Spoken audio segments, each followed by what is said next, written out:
Okay, welcome. Final week, final 2 days. All we have left is a little conversation about organic chemistry, which, it's gonna take too long, I imagine. We'll see. So this is technically chapter something. 20, 21, somewhere between 20 to 21-ish. I'm not sure. All right, so we're gonna talk a little bit about organic chemistry here today to finish up your journey through this class, to set you up for your journey beyond this class, perhaps, if you are taking organic chemistry. If you are, I'm sorry. No, I'm just kidding. If you're not taking it, then, try not to fall asleep. All right, so here we go.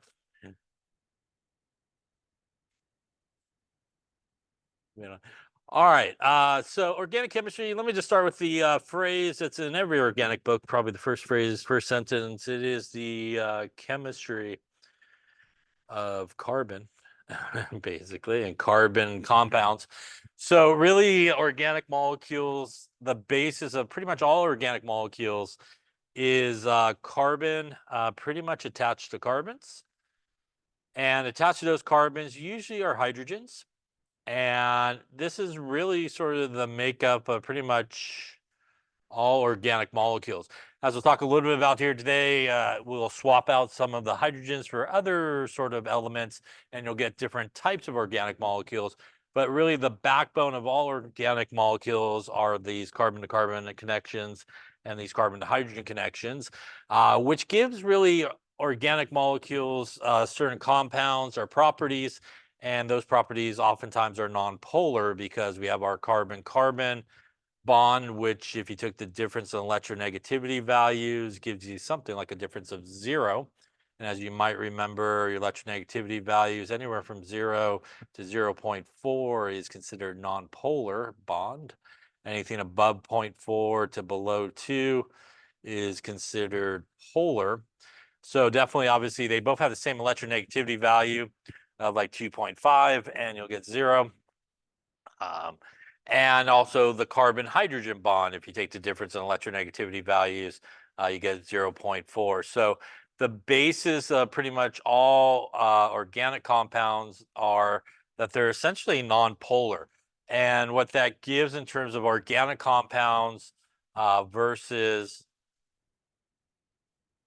inorganic compounds, like, say, sodium chloride and, say, methane, is typically speaking, organic compounds, because of sort of the nonpolarity or the nonpolarness of them, they typically will be rolling with dispersion forces. And dispersion forces, if you remember, are those intermolecular forces that are really weak type forces. And they're really the main type of forces that nonpolar molecules basically use. That essentially is like if you have two nonpolar molecules, they sort of have to rely upon something happening for them to be able to interact well. For example, if the electrons head over to this side of the molecule, in that guy that normally doesn't have a positive or negative side to the molecule will temporarily gain a positive and negative sides of the molecule. That would also cause the electrons in this nonpolar molecule to head away and cause a temporary charge in that nonpolar molecule. And now they have a way to interact with each other. That's what is referred to sometimes as being polarizability, the ability of those electron clouds to sort of go one way or the other. And it's also a super sort of weak intermolecular force because it does have to rely upon basically stuff happening for them to interact with each other. That's very different than, say, sodium chloride, which is really held together by electrostatic attraction, which is pretty much the strongest attraction you could get. Electrostatic attraction is our opposites attract each other. And that's really more an intramolecular force. And because of that, what we typically see with organic compounds are they typically are nonpolar, and they typically will be gases a lot of times, or will be in the gas state under normal conditions. And that's because they're held together by these really weak intermolecular forces. If you think about some of the basic organic molecules, things like methane, propane, butane, those are all gases, and that's because basically they're held together by these really weak sort of forces. In addition, if you go to organic chemistry, a lot of times they will throw you in a fume hood. Maybe not all the way in the fume hood, but you'll use a fume hood. And a lot of times that's because a lot of organic molecules, even if they're in the liquid state, are very volatile. And that means that it could go into the gas phase really, really easily, even if they are in the liquid phase, because again, they're held together by these really weak forces. And a lot of organic molecules are flammable as well, which is why you don't usually use an open flame here. A lot of those guys, combination of them being flammable, combination of them going into the gas phase and being flammable is not a good combination usually when you're doing that. And that's very different than if you took something that's inorganic like sodium chloride and you could pretty much heat the heck out of that thing. You'll never get it to go to like the gas phase. It will really just start melting before you even go to the gas phase because of the really strong sort of forces. So when we think about organic versus say inorganic, there's a lot of sort of differences in terms of their properties. Organic things, as I mentioned, are typically non-polar. They typically will have very low melting points and boiling points. And that again is because of the weak interaction that they're held together with. They usually will exist because of that a lot of times in the gas phase. And that's different than inorganic, which a lot of times obviously are ionic and they have very high melting points and boiling points because they're held together very, very strongly. And a lot of times these guys are solids in that case. In addition, we also will see really in a lot of cases organic molecules being insoluble in things like water or have very low solubility in water. And that's because water obviously is a polar molecule. So when you get water that has a negative side by the oxygen, hydrogen is more positive, and you get some type of organic compound near it, the organic compound basically wants to use, again, dispersion forces. Water wants to use hydrogen bonding, and that creates a very big problem for them to be able to interact well with one another because they're using very different types of modes of interaction. And for the long period of time, they will not be able to basically interact well. That's different than something that's inorganic, that's ionic.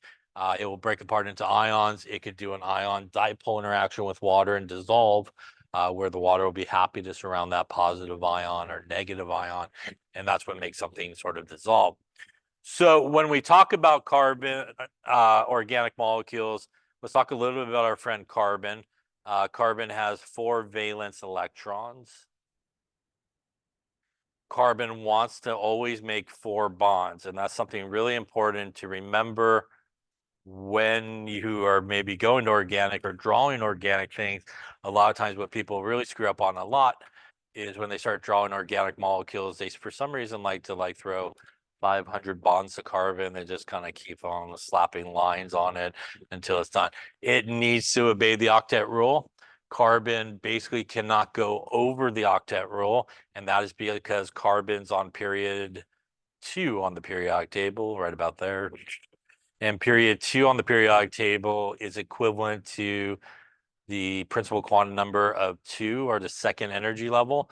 And on the second energy level, you have s orbitals and you have p orbitals, and that is all that you have basically there. You do not have the d orbitals that are necessary for an expanded octet that could happen, and that only happens on the 3rd period there, right around our friend sulfur to the right and left and down. They have the ability to go expanded octet or more than 8 because of the availability of the d orbitals. Carbon being period 2 can only do basically your octet rule. The other very common guy there that people screw up on is our friend hydrogen. And as we know, hydrogen will obey what is sometimes referred to as the duet rule, which means hydrogen pretty much should only have 2 electrons because it only needs to get to helium to complete its octet in a sense. not really its octet, but to basically reach noble gas configuration. Also, people like to do weird things with hydrogen, double bonded, triple bonded, put dots all the way around it for good measure, you know. It's got like 400 dots around it, you know. So again, hydrogen should only sort of look like that. So when we talk about organic compounds, this is the basic setup. And what happens though is we can exchange some hydrogens along the way for other elements, and very common elements that get involved in sort of organic chemistry: oxygen, nitrogen, sulfur, and a lot of the halogens sort of get popped in there. And a lot of times we'll replace some of the hydrogens with some of these other elements, and it will create different sort of categories of organic molecules and different classes of organic molecules. And by changing out some of these hydrogens for some of these other elements like oxygen, nitrogen, it also will, in certain cases, change some of the properties of it. In certain cases, there are organic molecules that are soluble in water because it has like an OH group or a nitrogen that's there. So by changing some of these things, you do sort of change some of the properties of these organic compounds. So when we look at an organic molecule, one of the things that we oftentimes look for is what is known as this functional group. And the functional group in an organic molecule is really the part of the organic molecule that makes it a certain type or class of organic molecules. It is also important in terms of naming by looking at the functional group. It's also important in terms of when it does some type of reaction. Pretty much all the action of the reaction there will occur at the functional group, is pretty much where everything sort of occurs. So there's a lot of different functional groups in organic chemistry.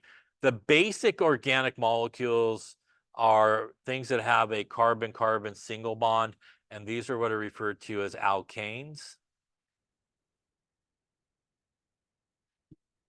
You could also have a functional group that's a carbon-carbon double bond. These are what are referred to as alkenes.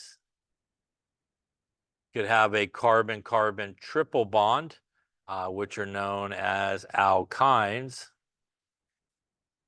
You could have an OH group on an organic molecule, and those are our friend, the alcohols. You could also have an SH group, and those are smelly ones known as thiols. You could also have a carbon, oxygen, carbon situation, and that is what is known as an ether. You could also have some organic guys that have what are referred to as a carbonyl carbon, and that is this group right here. That is a carbonyl carbon. And it is a polar type of group where the carbon's more positive, the oxygen is more negative here, this carbon-oxygen double bond. So that's not necessarily a functional group by itself, but it's part of some functional groups like an aldehyde, which has a carbon-oxygen double bond and a hydrogen. That's an aldehyde.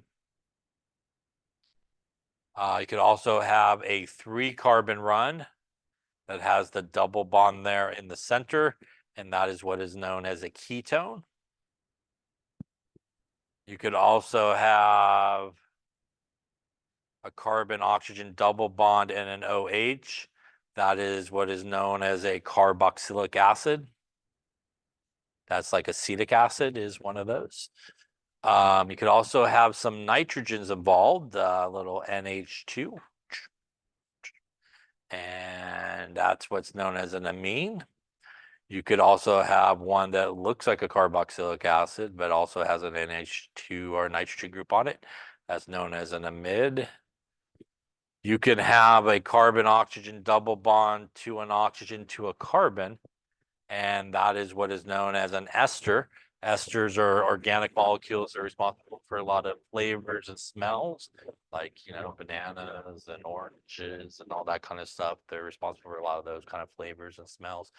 There's also aromatic guys, which contains what is referred to as a benzene ring, and that's benzene when I just drew there.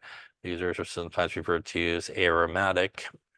So these are the different functional groups, and as you sort of put some of these guys on, you could also have what is sometimes referred to as, I don't know, we'll just do Br, for example, an alkyl halide. And by the way, you'll sometimes see this written with an R next to all these. And what the R represents is basically a carbon group. So that's like a carbon group basically there. Uh, Alkyl halides are really just where a hydrogen has been replaced with a halogen, and that's very common as well in here. As you get some of these other groups on, like I said before, it does change certain properties. So if we look at something like this guy here, which is ethane,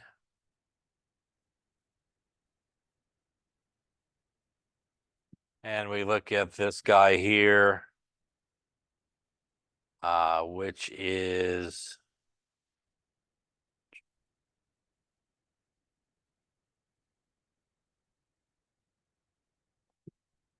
ethanol, which is an alcohol. So this is an alcohol, has the OH group here. By the way, the name ends in OL because it's an alcohol OL. That's creatively how naming is done in organic chemistry. This is an alkane. And again, an alkane ends in ANE, and that's ethane, ANE. By the way, this has 2 carbons. That has 2 carbons. 2 carbons is based off of ethane, which is why this is known as ethanol.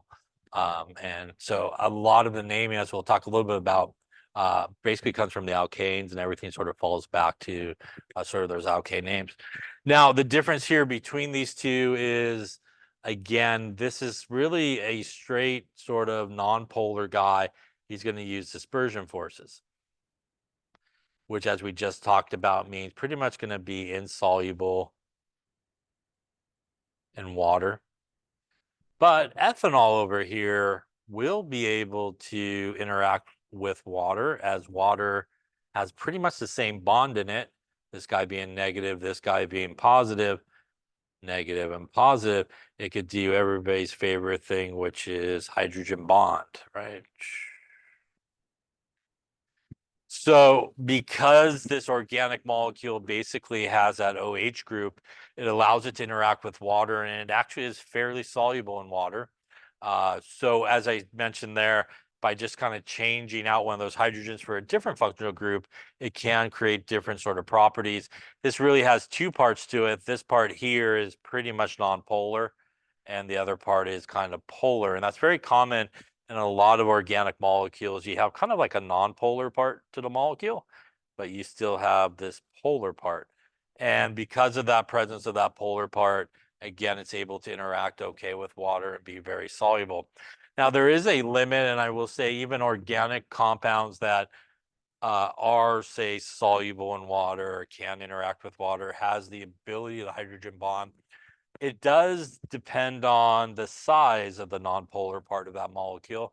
If the size of the nonpolar part of the molecule gets really large, you're pretty much going to see no solubility. So usually in organic chemistry on a lot of things, if you start hitting 5 or more carbons, you will start to see things like solubility start to drop a lot. And the reason for that is if we took something that wasn't ethanol, but we took something where I'm going to regret how many carbons I'm drawing right about now, and we draw this guy here, which obviously has a bunch, would be the right word to use there, a bunch of carbons and hydrogens here.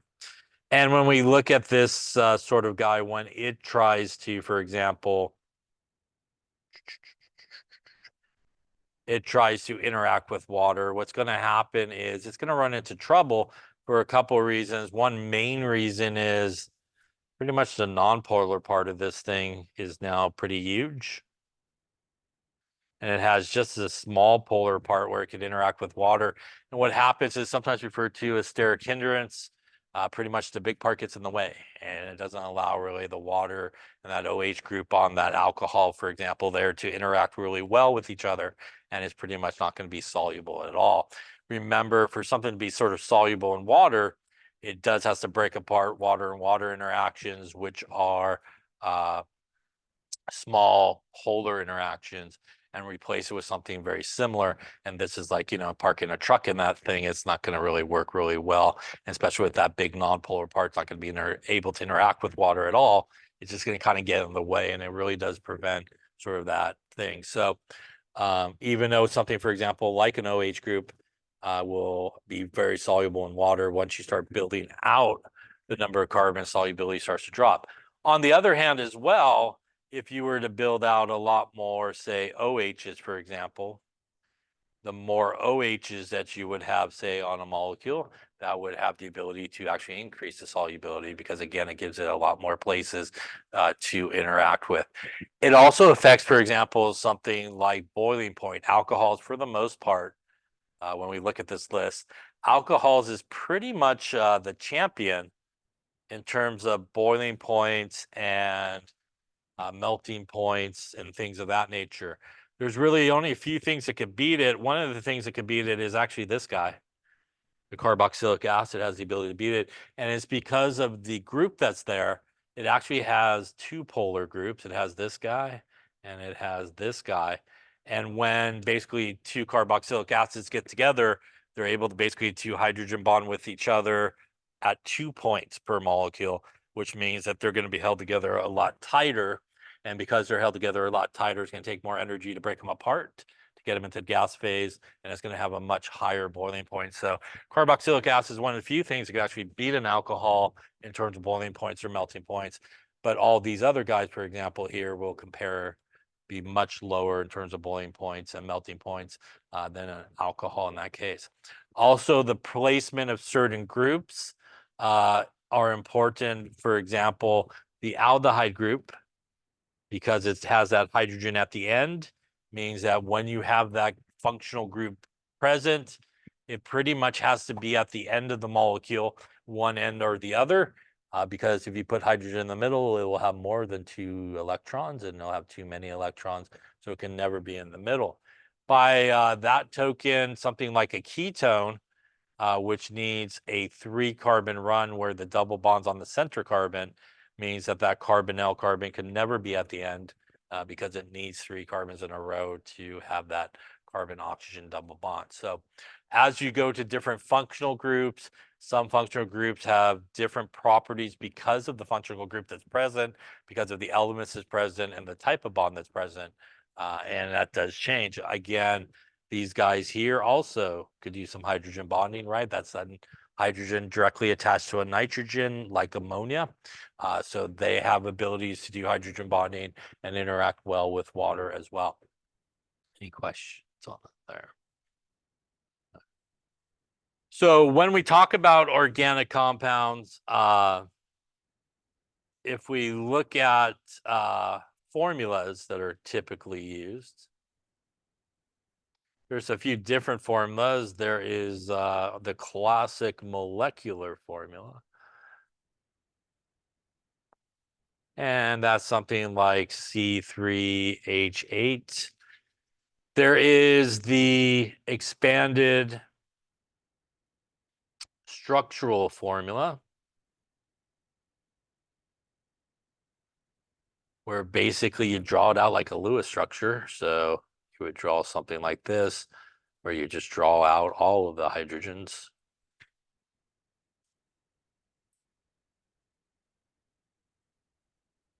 There's also what is referred to as the condensed formula.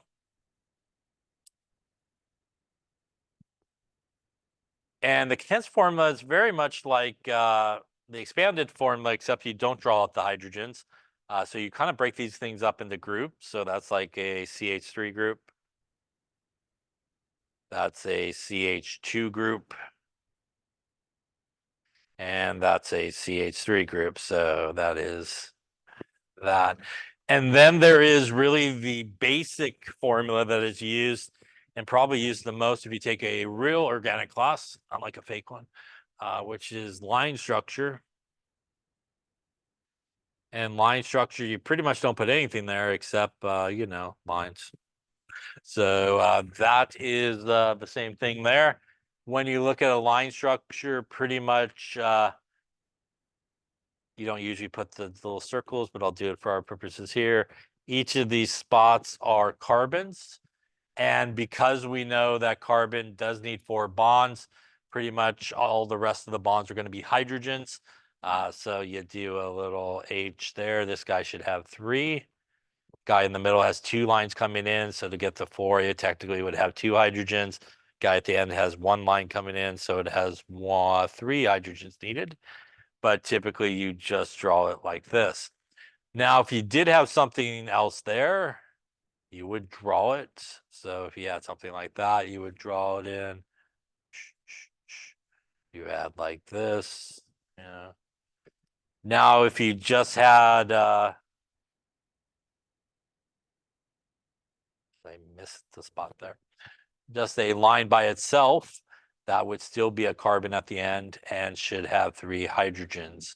And again, it's not usually drawn. So sometimes people, when they look at line structure for the first time or whatever, they look at it and go, there's just a line, there's nothing at the end of the line.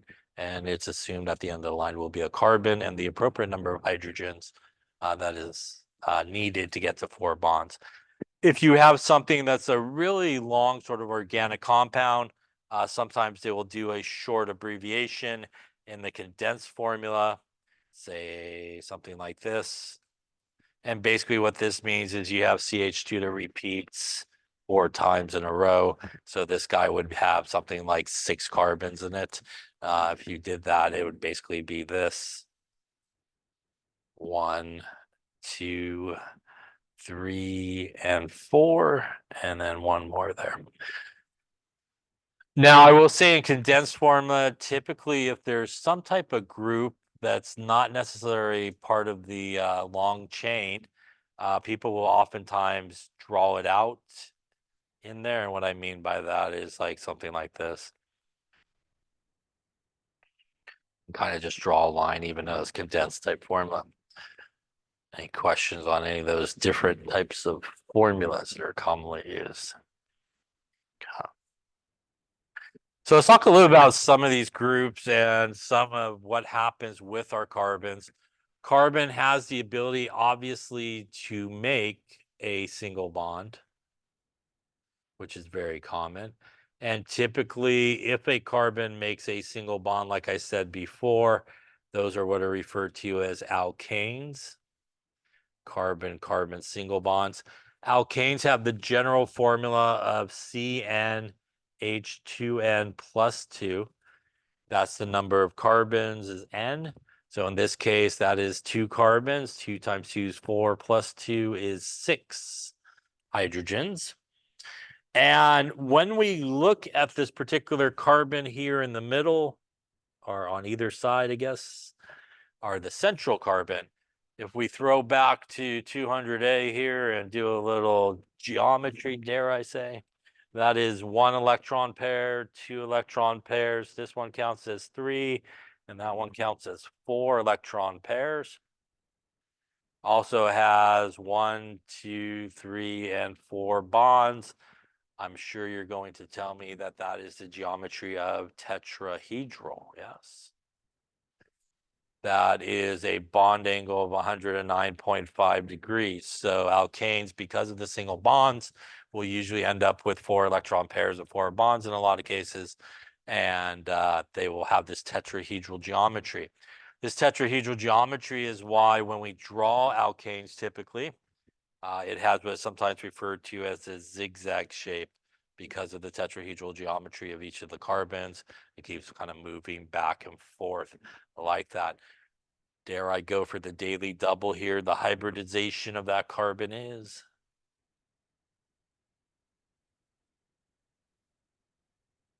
not everybody at once. That would be a hybridized sp3 action happening. Yes.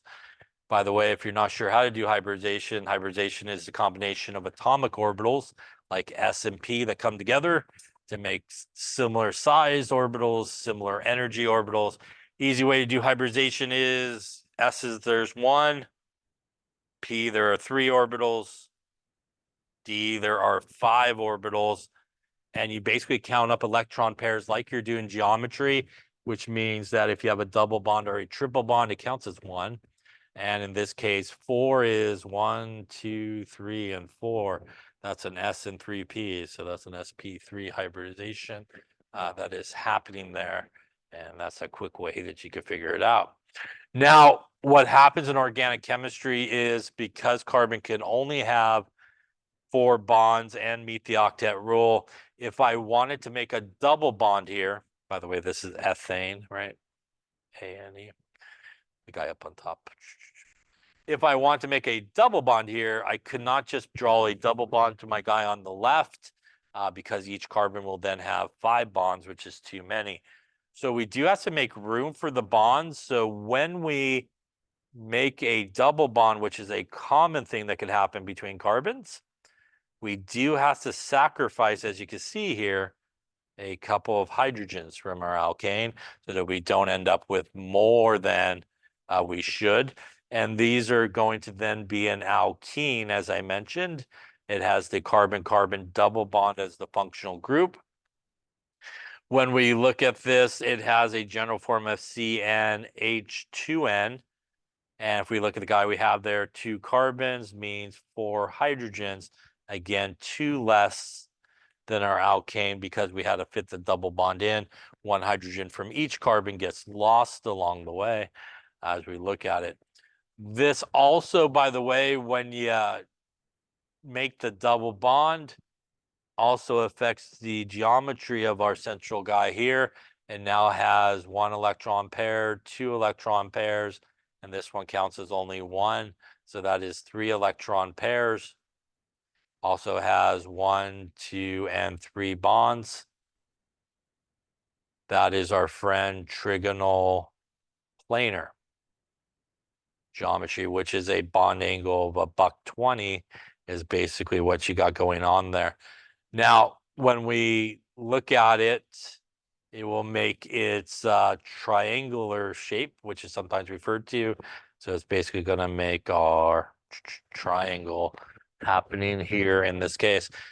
By the way, 3 electron pairs means 1, 2, and 3. That means that this carbon right there is an sp2 hybridized carbon, and that is the hybridization. Carbon on the right also is sp2.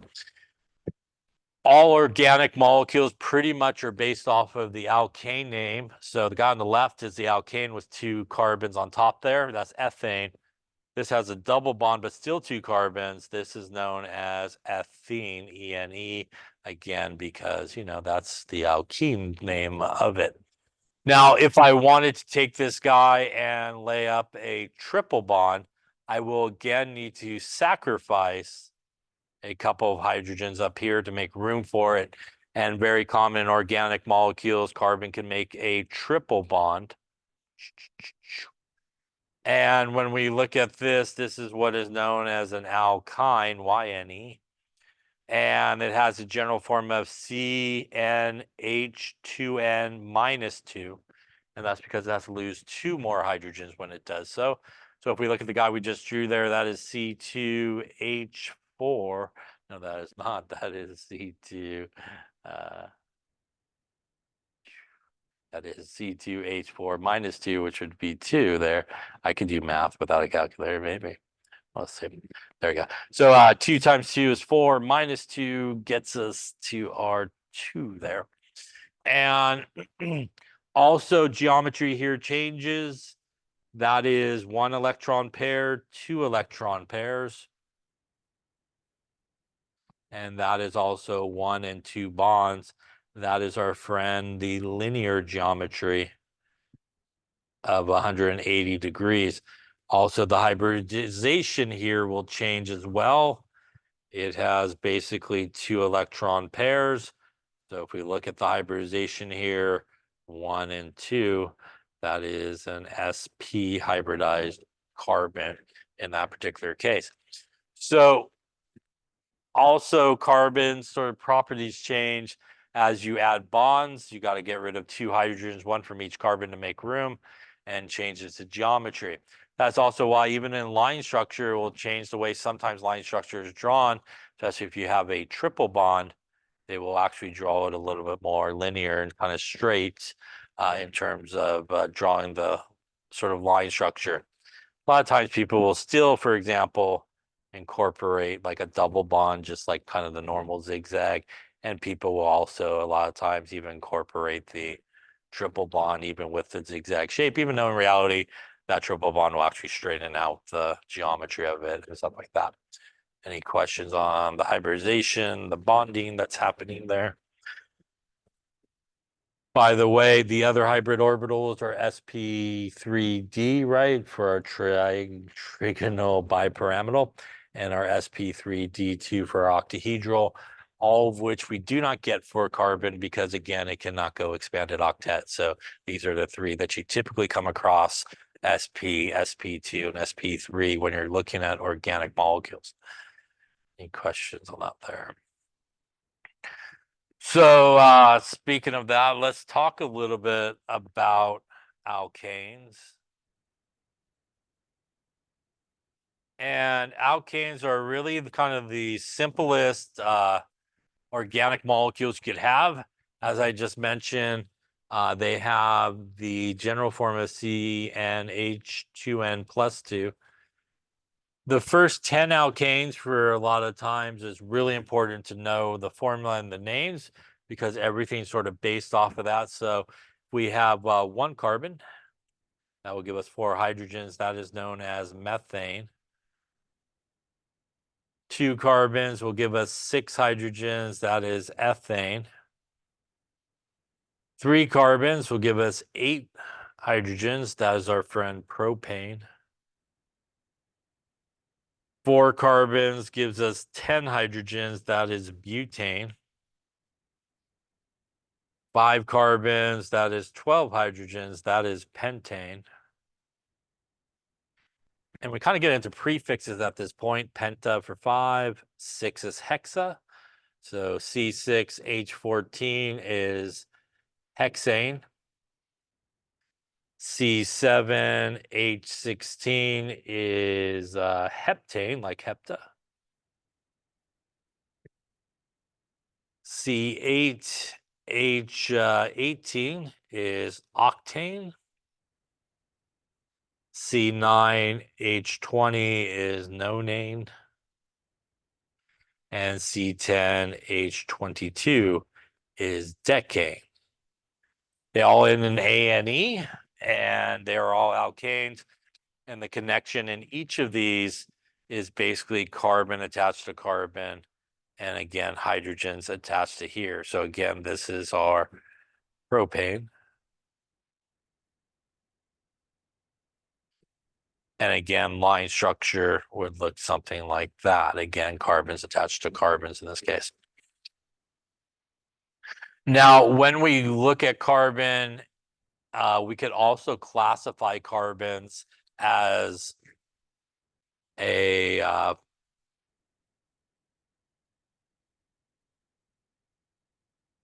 primary, secondary, or tertiary carbon. And this is sometimes important depending on sort of what's happening in the reaction. A primary carbon is kind of what it sounds like. For example,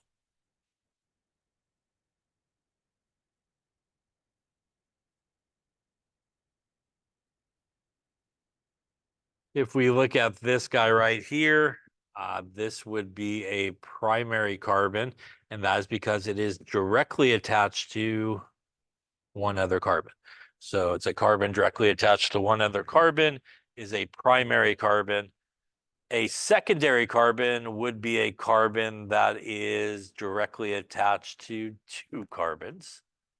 So for example, something like this carbon right here would be secondary, attached to 1 carbon directly there and 2 carbons directly there. And a tertiary carbon would be a carbon that is directly attached to 3 carbons. Like we have here, 1, 2, and 3. And that would make this guy a tertiary carbon. Now, sometimes people are taught when they do primary, secondary, and tertiary not to count carbons, but to count hydrogens. I personally like to count carbons because it is the number of carbons. So if it's attached to one carbon, it's a primary. If it's attached to two carbons, it's secondary. If it's attached to three carbons, it is tertiary. If you count hydrogen, sort of opposite of that. If you have three hydrogens, primary. If you have two hydrogens, it's secondary. If you have one hydrogen attached, it is tertiary. So sometimes people are taught to count hydrogens when they're kind of assigning classifications. So why is this important? This is important because uh, there are certain things when you go to name alkanes, for example, that are what are referred to as being groups, and they're sometimes referred to as not really the main part of the organic molecule, but they are sort of a group that's attached to the big part of the molecule. And these sort of things, which are sometimes referred to as groups, and if they are carbon-based groups, they are referred to as alkyl groups. So if we take a look at that, if we look at an alkyl group, what is the difference between, say, an alkyl group and a regular alkane? The difference is how many hydrogens it actually has. So, for example, if we look at something like this, and just for argument's sake here, we're just going to say this is the main part of the organic molecule. And this guy right here is basically attached to it. It's not really part of the main part. It's just kind of attached in at it. And this guy is CH3, which is this right here. And it does not have another element there like a hydrogen. It does look very similar to what we just talked about, which is this guy, which is one carbon and four hydrogens. And that's our alkane, which is methane. And if I wanted to throw methane into that spot, the problem I would have is it's already got four bonds, that carbon, which means if I just slap it in the way it's at, it's going to have too many bonds. It's going to have five bonds.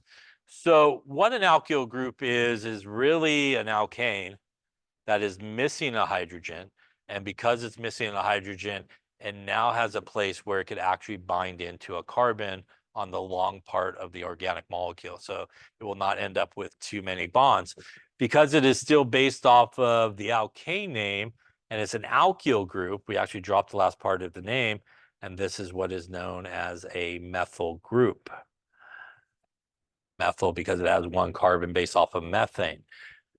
If I had something like this, that is a group that's attached. It has two carbons. Two carbons is based off of ethane, which is actually C2H6. This, though, is missing one hydrogen, so that is an ethyl group. So that would be an ethyl group, as is missing that one hydrogen that allows it to bond in. When we look at organic compounds, there's really two types of organic compounds. A few different types are the way they are. There are certain organic molecules that basically everybody just runs in a straight chain, just kind of straight across. Everything's just attached all in a row. And that's what is sometimes referred to as a straight chain. There's also a lot of organic molecules that have a long straight chain, but kind of like a tree, it's got some branches coming off of it in some different directions. So this is what is sometimes referred to as being a branch chain. And again, it has sort of a long part of it that's really the main part of the compound, but it has these other parts or groups that are attached as sort of like branches on a tree. We also can have, for example, alkanes that can just close up on itself in a ring type structure, and that is what is referred to as cycloalkanes. And that's basically where, for example, if we took propane and just close it up on itself, it would make a triangle basically. It'd basically be three carbons in a ring type of structure. So we can get several different groups that may be attached to an organic molecule. There's usually a main part of the molecule that's most important. So why is sort of primary, secondary, and tertiary important? because most alkyl groups are just based off of that. So any of those first 10, you basically can turn it into an alkyl group by taking off a hydrogen. But if we look at something like propane, which looks like this,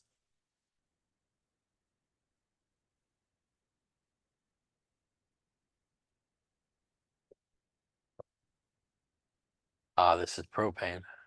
When we look at the carbons here, this is a primary carbon as it's attached to one other carbon. That would be a primary carbon.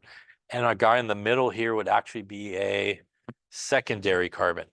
Now, if you take a hydrogen off of any of the primary carbons, doesn't matter the guy on the left, the guy on the right, you will get, bless you, what is known as a propyl group or an N-propyl group, which is for like a normal propyl group, where the attachment to the chain will happen at the primary carbon, basically. So that's where it's going to basically attach in. Now, if you took off a secondary sort of hydrogen, you will get a different group that looks like this, where the attachment to the organic compounds actually going to come at that secondary carbon. And this is a guy that basically in condensed form looks something like this, where the attachment happens here. This is what is known as isopropyl group. And that CH3 is a very common sort of group. It's like the isyl sort of arrangement, propyl, because there's 3 carbons attached to it. And sometimes there's a lot of groups that have sort of historical names like isopropyl alcohol, sec-butyl, SEC-butyl, SEC for secondary butyl. So it's basically a butyl group where the attachment comes out a secondary carbon. T-butyl, which is for tertiary butyl. And that basically means the attachment happens at a tertiary carbon in the butane. And again, you'll get some of these historical sort of groups that are used sometimes in naming. And, this is how, when we talk about naming, for example, if you have something like this,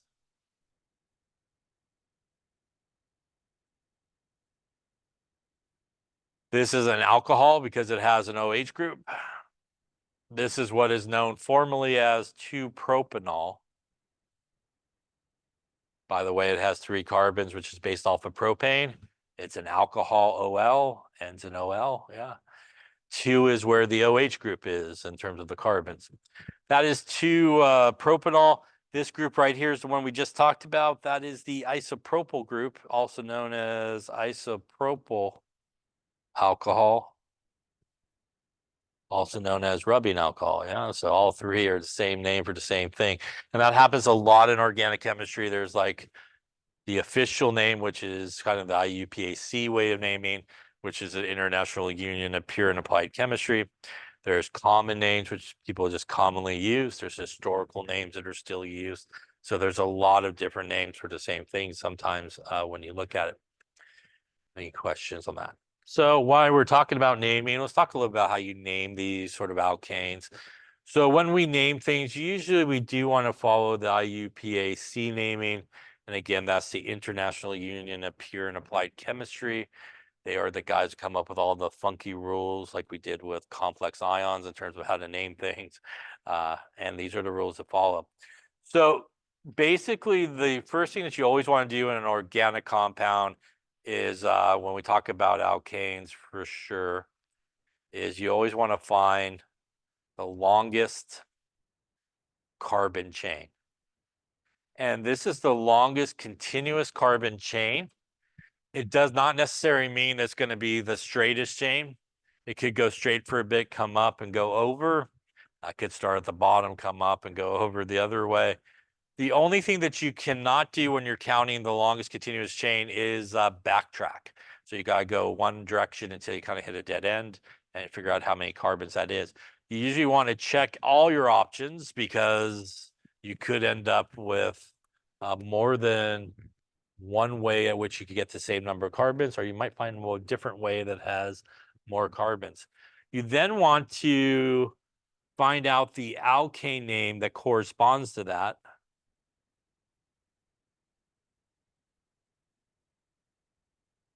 To that number of carbons.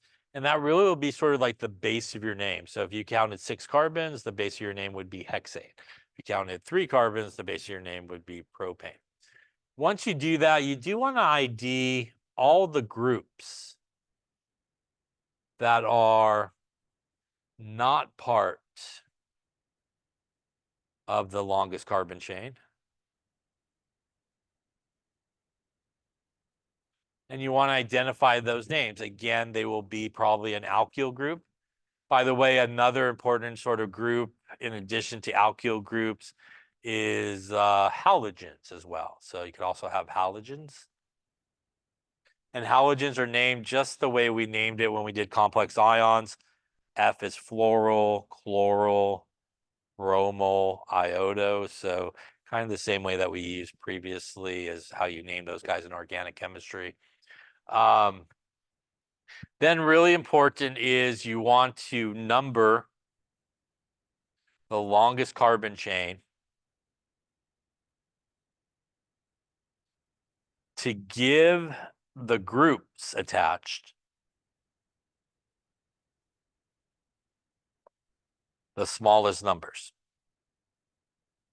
So usually what that means is you'll have 2 options, either kind of left to right or right to left when you're numbering the longest carbon chain.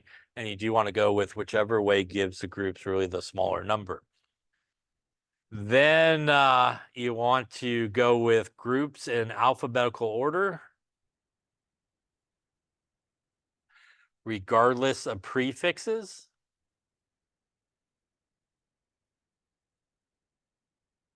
So if we do have more than one of a group in a compound, we do use prefixes like di for 2, tri for 3, tetra for 4. And you want to go alphabetical based on the name, not the prefix. And a couple of finishing sort of rules when you name. Anytime you go between a number and a letter, you put a dash. Or if you go from a letter to a number, you put a dash between them. And if you have 2 numbers in a row, you put a comma between them. Not for the most part, it's all I remember, but I think that is all the rules there. We'll take a look at one here. So let's take a look at, let's see this guy here, by the way. Let's see this.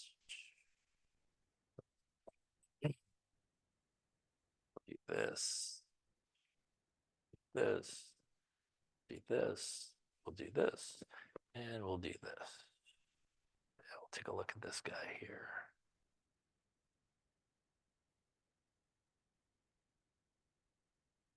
All right, so let's take a look at how we sort of do this.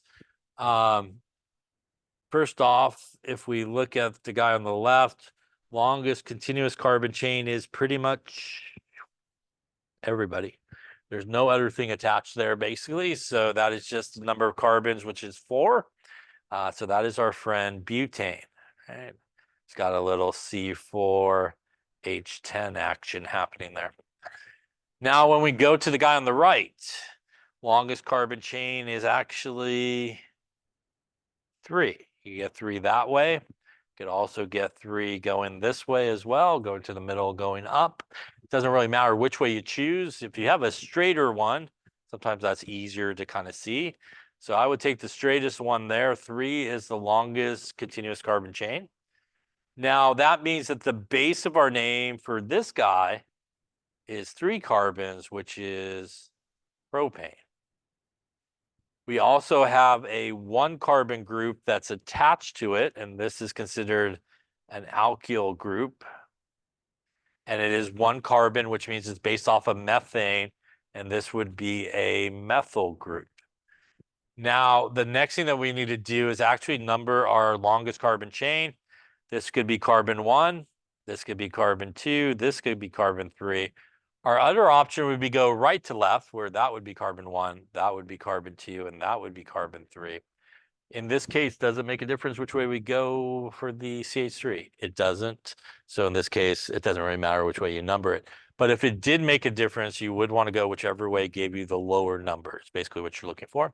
So that's going to be a carbon number 2. So that's a 2-methyl. And if we put that together, this guy would be known as 2 methyl propane. By the way, how many carbons this guy has is 4 carbons and 10 hydrogens. They both have identical formulas, basically, right? Both have 4 carbons and 10 hydrogens. They also have different names, and they are different compounds. Two things that have the same formula, but different arrangement. These are what are known as isomers of each other. Isomers have the same name, but sorry, different names, but same formula. Any questions on that there? So let's just say we wanted to draw some isomers of 5 carbons, and we take a look at some here. Let's see here. So let's say we wanted to draw a few isomers of 5 carbons, which would have 12 hydrogens in this particular case. So I could do maybe something like this.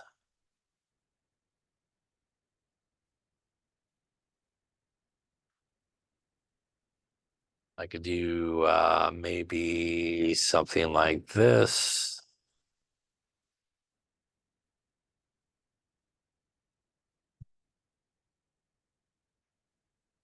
Do something maybe like this.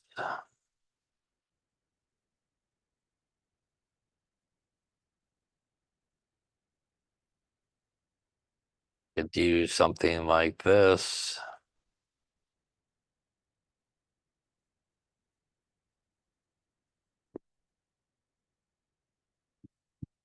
All right. So why don't you take a moment and why don't you name all 4 of them?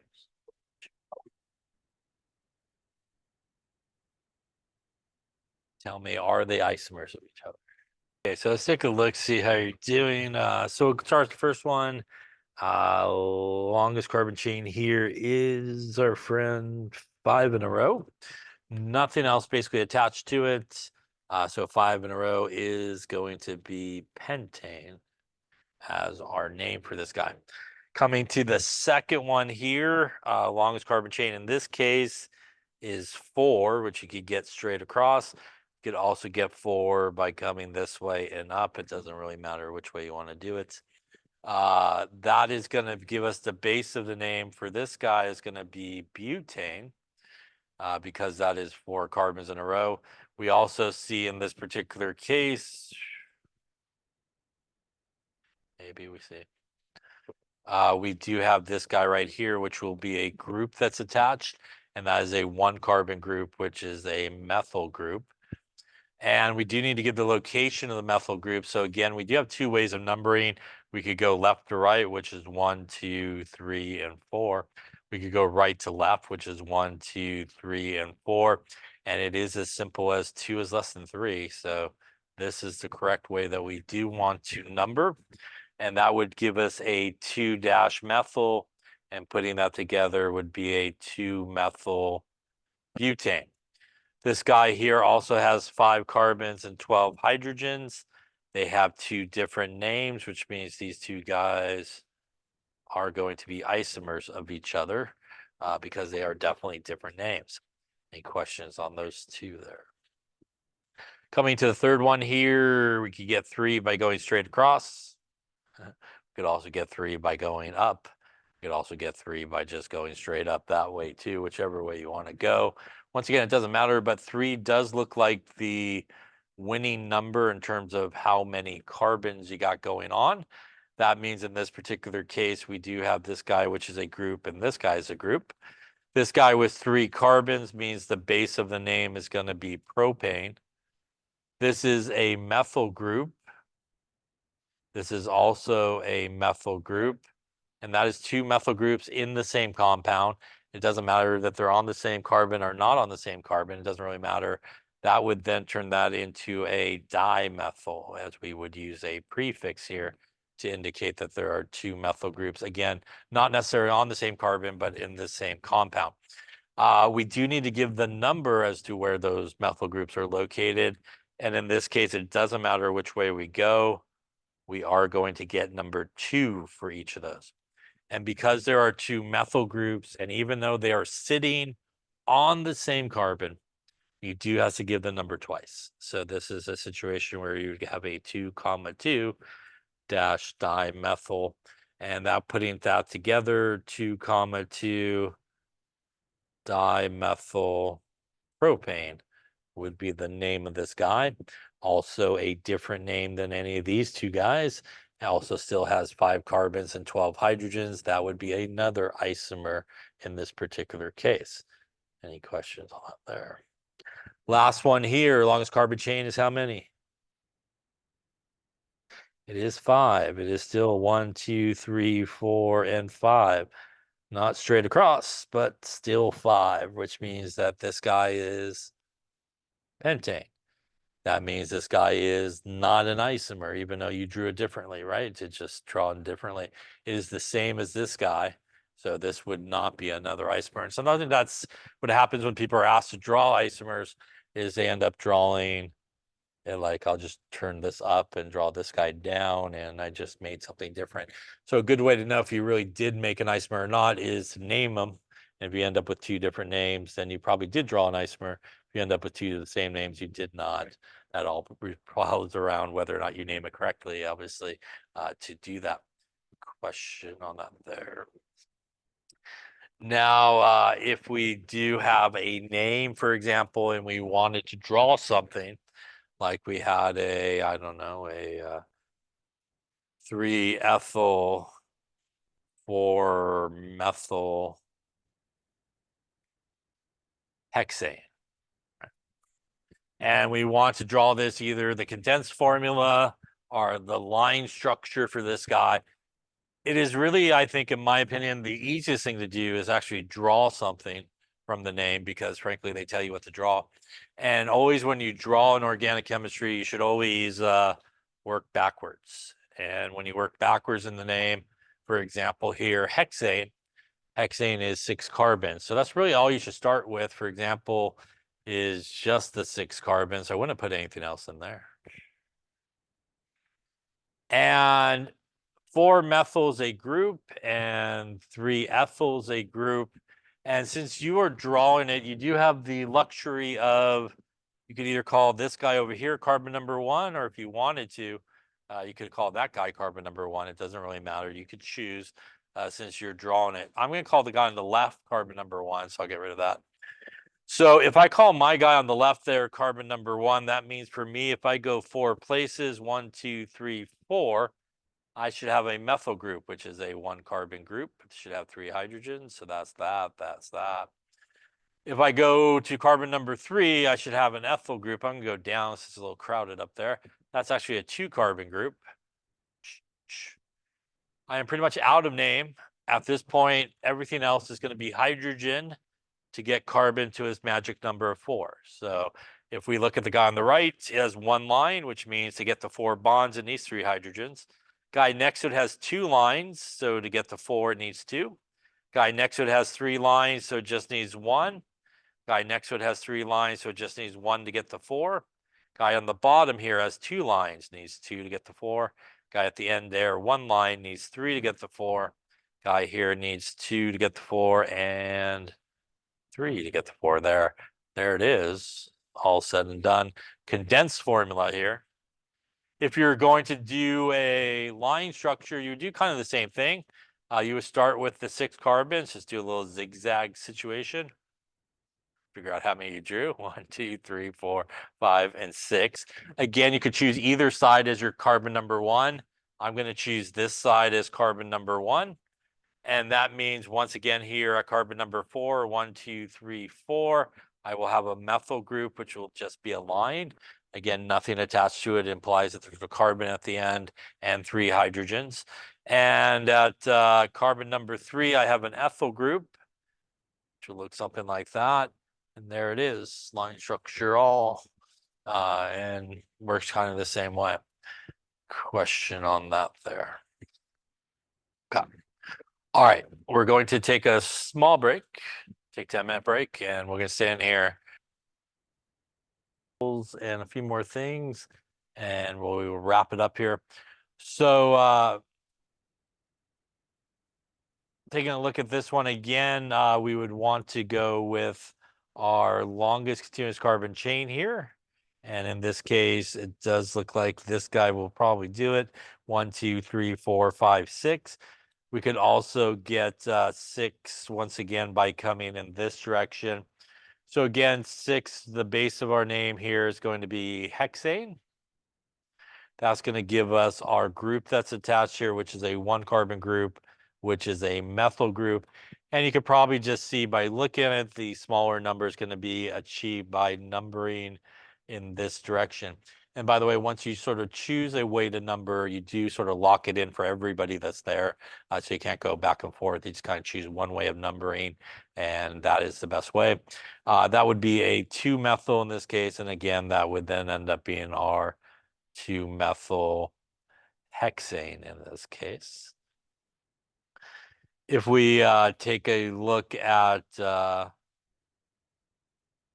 this guy, once again, if we just go straight across 1, 2, 3, 4, 5, 6,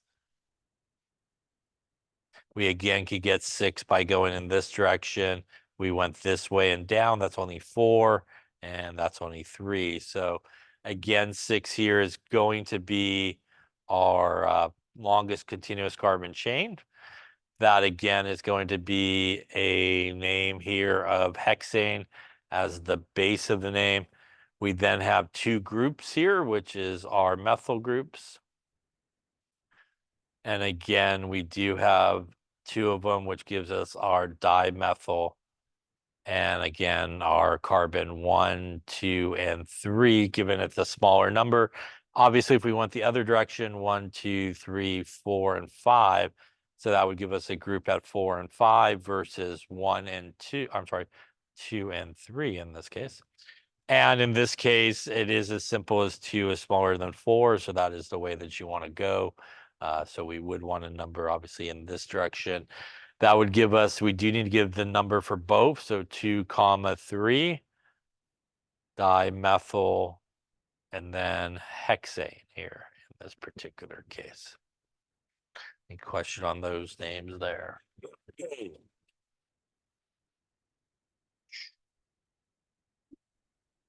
Looking at this one, we got a lot sort of going on, perhaps. So let's see. We got 1, 2, 3, 4, 5, 6, 7, 8. We go straight across. If we went maybe 1, 2, 3, 4, 5, 6, 7. So that's only 7. That's not more. We also could go 1, 2, 3, 4, 5, 6, 7. So it does look like 8 is going to be a winner here if we kind of check all of our options there.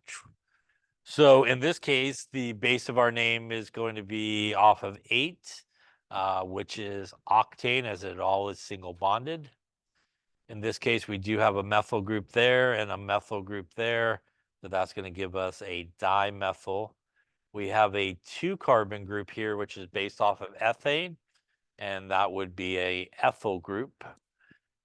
And now we need to give some numbering. So if we go left to right, 1, 2, 3, 4, 5, 6, 7, and 8.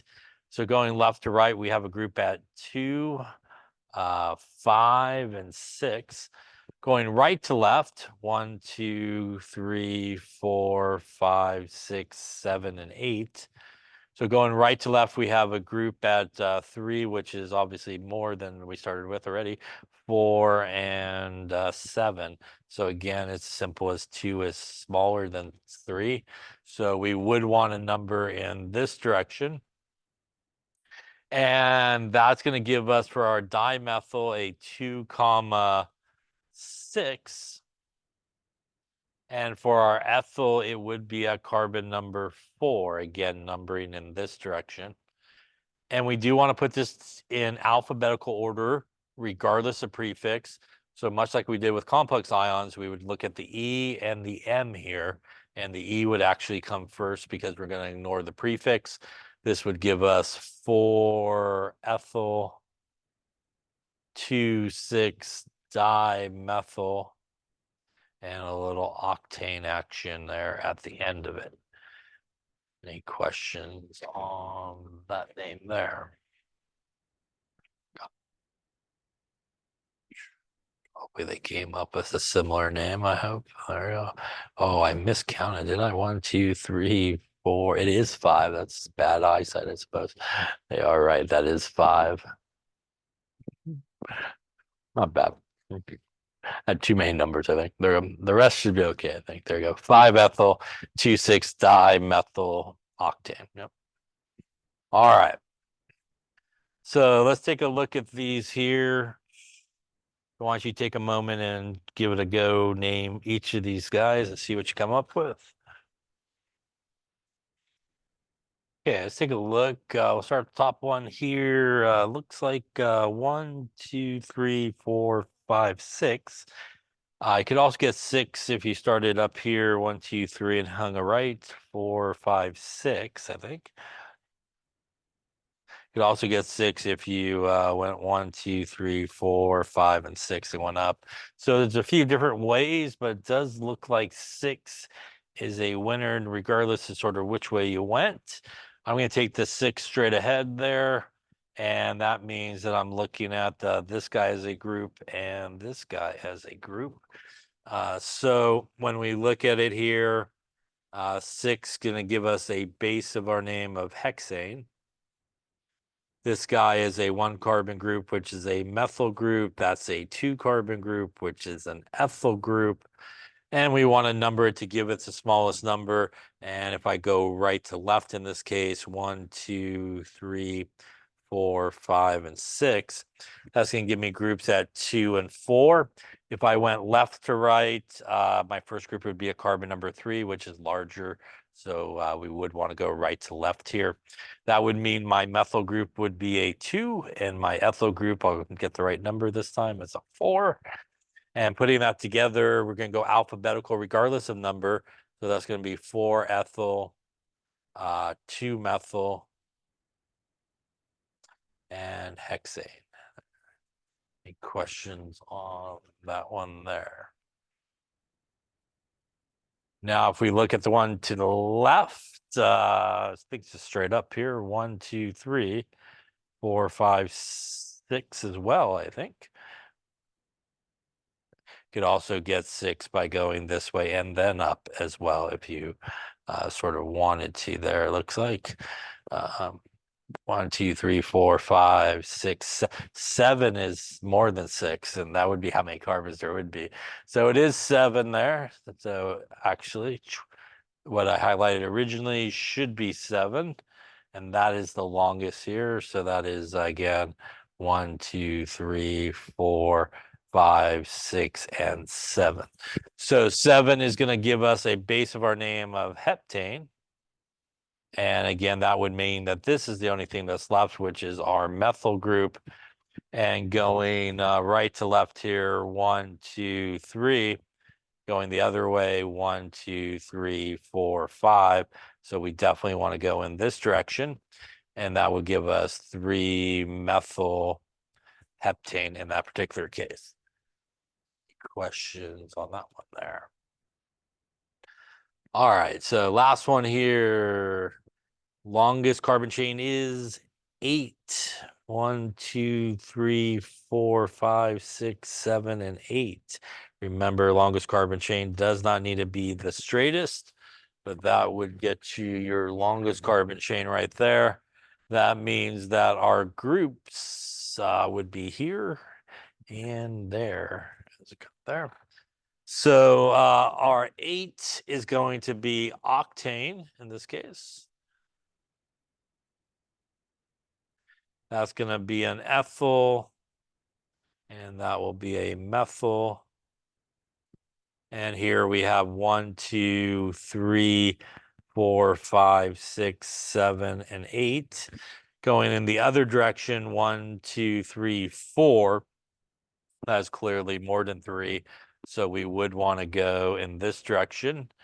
And going in that direction, we get a 3 for the methyl and a 5 for the ethyl. Once again, alphabetical, regardless of number. So 5-ethyl first. 3-methyl octane. Any questions on any of those names?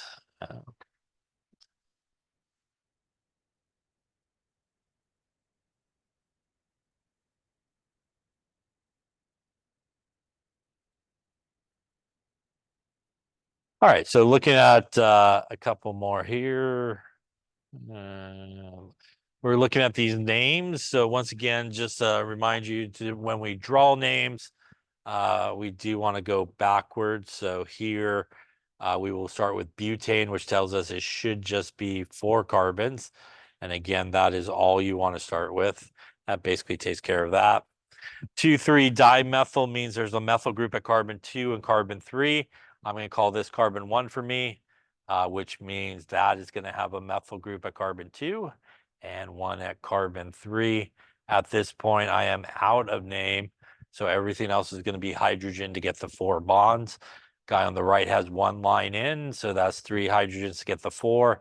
Carbon next to it has 3 lines, so it just needs 1 hydrogen. 3 lines needs 1 hydrogen. 1 line needs 3 hydrogens in this case.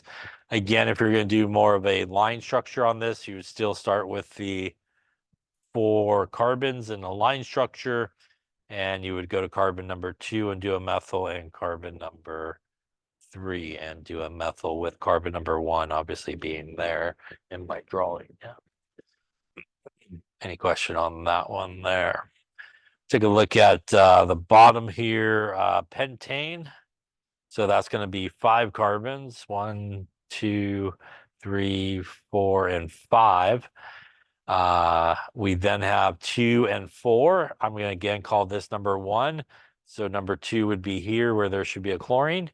Number 4 would be here where there should be a methyl. And that is it for the name.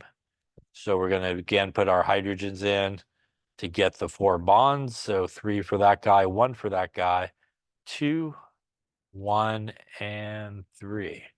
Once again, if you're going to do line structure, same deal. Start with the 5. 1, 2, 3, 4, 5. Again, calling this side carbon number 1. At number 2, we do need to put the Cl, otherwise it would be a methyl group.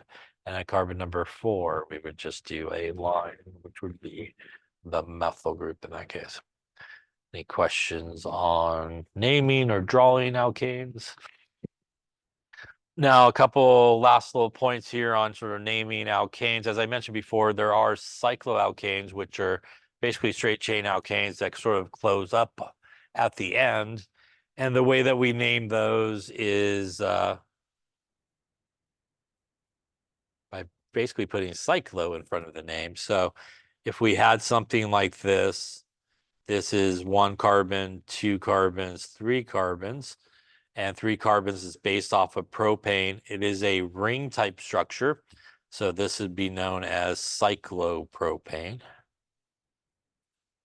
Just like if we had this guy here, this would be 1 carbon, 2 carbons, 3 carbons, 4 carbons, 5 carbons, 6 carbons. That's based off of hexane. It's in a ring structure, so that is cyclohexane in this case.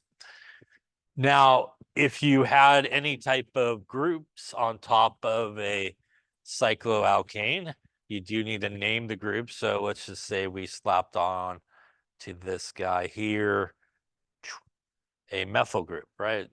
Wiggly line there. So we have a methyl group that's attached. Still, the longest carbon chain is our cycloalkane here. So that would still be the base of our name, cyclohexane. And our group would still be a methyl group. So this would be methyl cyclohexane.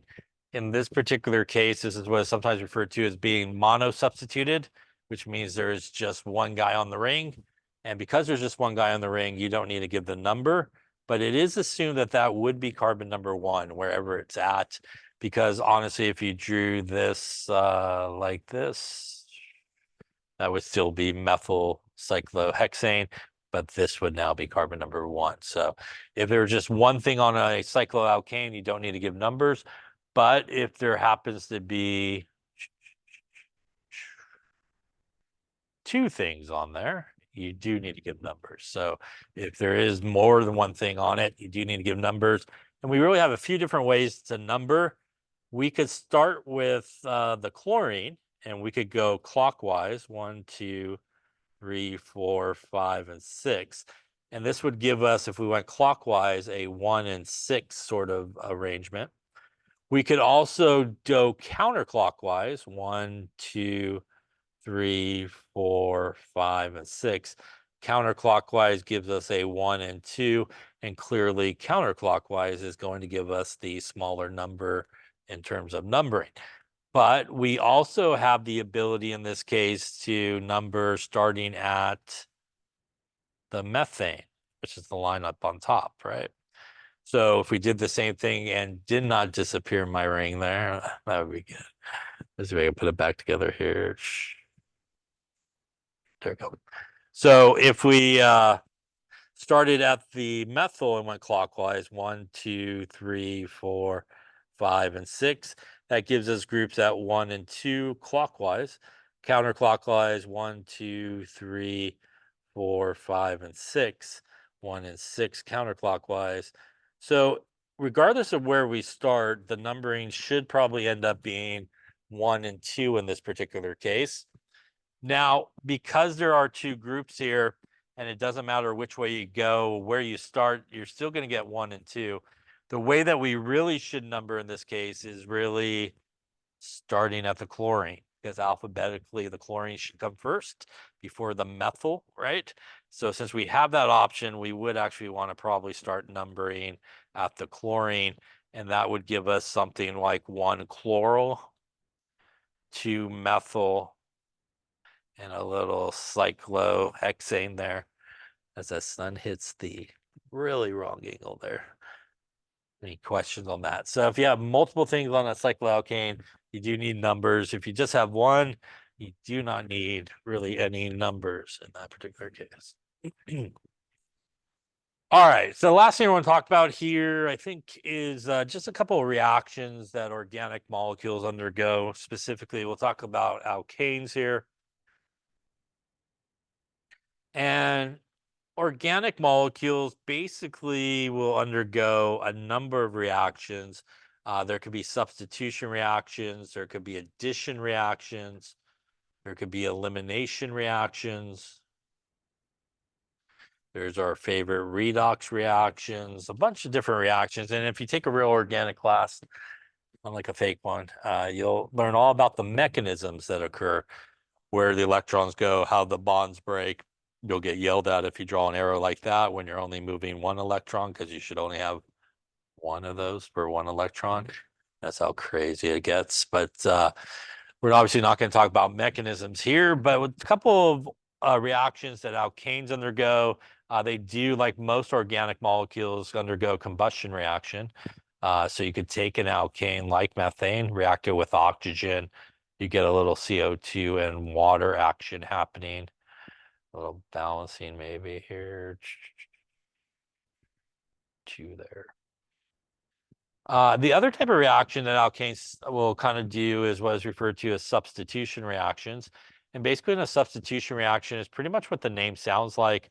What we are typically substituting is a hydrogen. So basically any of these hydrogens that we see here, they're pretty much all equivalent. They're pretty much all the same type of hydrogen. And we could do an addition reaction where maybe you add like a halogen like Br2. And what happens in a substitution reaction is one of these hydrogens in a monosubstitution will come off, and one of these Brs will come on in its place. So they basically just swap places. And what ends up happening is pretty much nothing else changes except that the bromine hops on. And what happens is the hydrogen comes off and there's an extra bromine there. Those two guys will hook up and make a little HBr action that basically occurs in that particular case. Could also happen on like a cycloalkane as well. Here, although it's not usually drawn, there are 2 hydrogens, for example, there. And you could do the same sort of deal one of these guys will come off, one of these guys will go on, and you'll end up with the exact same thing, except the bromine pops on there and get a little HBr. So these are two common reactions that alkanes undergo. Just to show you a couple of the other type of reactions in organic that you sometimes come across. An addition reaction a lot of times happens with alkenes, which is our double bonded guys. And because they have the double bonded guy, they do an addition reaction across the double bond. For example, you could add hydrogen or H2. This is what is sometimes referred to as a hydrogenation reaction. And basically what happens is, instead of like the last one where something comes off and something comes on, this is an addition reaction, which means both of these guys just get added on. So they actually get added on to the carbons, but as it stands right now, each of the carbons on the left is full. It basically has 8 electrons. So we need to make room for it. So what always happens in this type of reaction is basically this double bond just becomes a single bond, and it allows for room for those guys to come in. And I'll draw it a different color, but essentially each of the carbons will now pick up a hydrogen that's coming in. And we go from an alkene to an alkane. By the way, that is what it means when it says it is partially hydrogenated. That's basically what they just did. They took out some double bonds and made them single bonds. The reason for that, like when you do something like taking oil to margarine, is it hardens it. Basically, it makes it more of a solid. The less double bonds you have, more single bonds you have, that nonpolar carbons and the hydrogen sits nicer together and actually makes it a higher melting point and stuff like that, boiling point, and it will make it more of a solid, as opposed to something that has a lot of double bonds in it. Things don't sit really nice with each other, and they don't really stay together a lot, and they're more oil and sort of a liquid at room temperature. So that's what it means, like they're partially hydrogenated.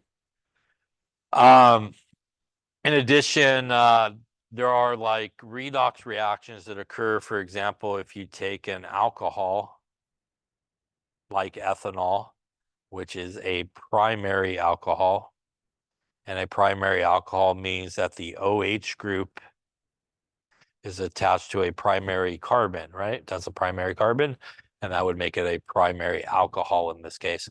When you will oxidize this, it uses one of those definitions of oxidation that we talked about, which is actually the loss of hydrogen. And what will happen in this particular case, actually, I'll draw it this way here so it'll be easier to see. Let me just move this guy up.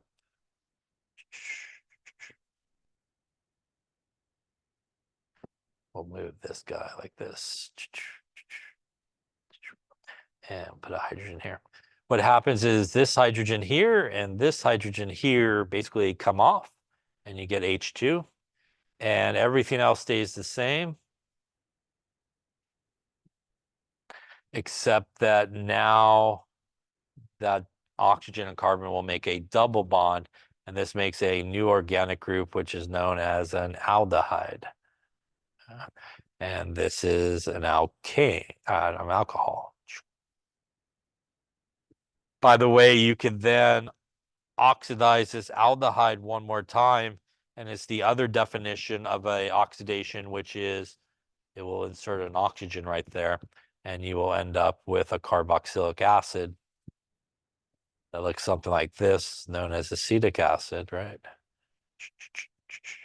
And basically all that happened is the oxygen got in there, and that is a carboxylic acid. So oxidation reduction reactions are very popular in organic chemistry. By the way, if you go the opposite way, that is all the reduction reactions going in that direction. Those would be the reduction reactions, adding hydrogen, removing oxygen, and they go back and forth. So those are very popular sort of classes of reactions that occur in organic